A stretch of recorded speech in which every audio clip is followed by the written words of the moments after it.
வாழ்க்கையில் ஜெயித்திட முயற்சிகளும் உழைப்புகளும் மிக அவசியம்.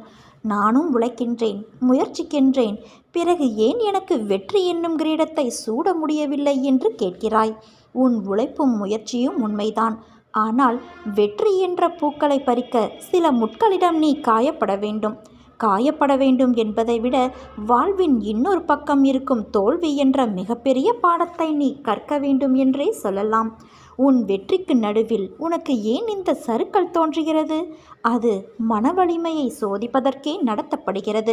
மனவலிமையோடு நீ போராடி அதற்கான துணிச்சலை கொண்டு அவற்றிற்கு வரும் தடையை நீ எதிர்த்து பொறுமையும் நிதானத்தோடும் நம்பிக்கையோடும் செயல்பட்டால் அகிலமே உனக்கு கிடைத்த வெற்றி என்ற உணர்வை நீ அடைவாய். உனக்கு வரும் கஷ்டங்களால் அந்த நேரத்தில் மனச்சுமை அதிகமாகத்தான் தெரியும். ஆனால் நீ மனம் தளராது நின்றால் உனக்கு எல்லாம் வெற்றியே.